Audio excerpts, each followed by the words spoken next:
3 years after the first Tesla Cybertruck was delivered, I still don't like it. There are plenty of radical designs that become more appealing as we grow accustomed to them, but the Cybertruck isn't one of them.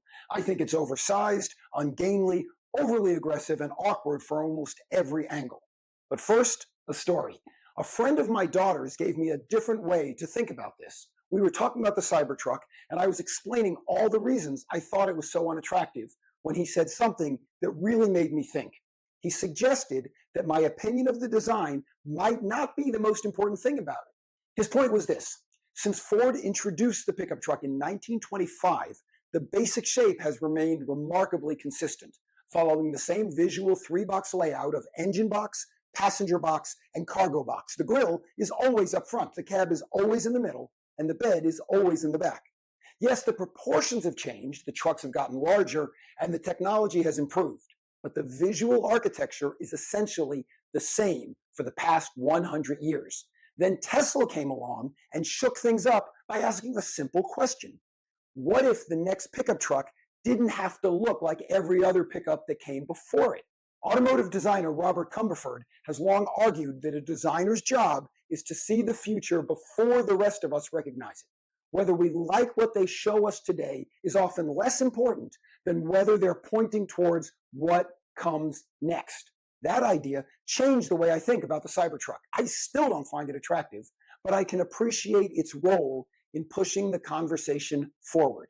Which brings me to Ferrari's new Luce. The Italian supercar manufacturer's first ever electric car has generated its own share of criticism.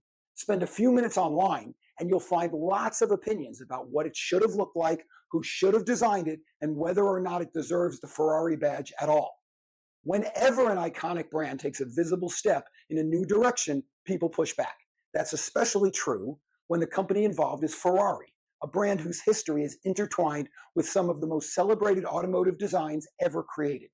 What fascinates me is how quickly some critics dismiss the project because Johnny Ive and Mark Newson are associated with it. The implication is that product designers somehow wandered into a car studio and started sketching Ferraris on cocktail napkins. This strikes me as a severe oversimplification. Cars are designed by massive teams of engineers, designers, aerodynamicists, manufacturing experts, ergonomics specialists, executives, marketers, and countless others who all contribute to the final result. Ive and Newson may be the public faces attached to the project, but nobody at Ferrari simply handed them the keys and disappeared until they were done. More importantly, Ferrari has a long history of looking outside its own walls for inspiration and expertise. Much of what we consider classic Ferrari design emerged from its decades-long relationship with the Italian coach builder Pininfarina, and to a lesser extent, Bertone, Italdesign, and others. Those partnerships helped define Ferrari's identity and elevate the brand to something larger than simply a car maker. The new Luce is a continuation of that tradition. And while the exterior has sparked debate, the interior won me over immediately. The steering wheel and analog controls, combined with the digital UI, feel purposeful, modern, and exciting.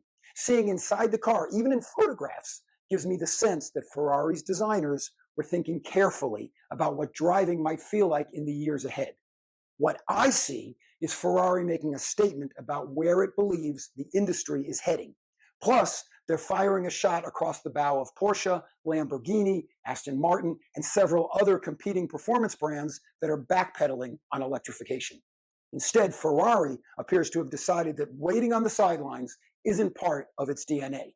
Whether the Luce ultimately succeeds will be determined by customers, critics, and time. What interests me most is that both the Cybertruck and the Luce remind us that design is an evolutionary process. Some designs become dead ends, while others become stepping stones. We rarely know which is which in the moment because we're too close to the change itself. The Cybertruck helped me realize that a design can have significance even when I don't like it. And Ferrari's new Luce shows us that the future doesn't usually arrive looking the way we expect. Or, as Ferrari chief executive Benedetto Vigna wrote, real innovation is not democratic. Breakthrough ideas rarely emerge from immediate consensus. All of this reminds me of Raul Julia's character in the Gumball Rally, snapping off the rearview mirror of his Ferrari and tossing it aside. The first rule of Italian driving: what's behind me is not important. And maybe that's the real lesson here. The future rarely belongs to the people studying yesterday's rule book.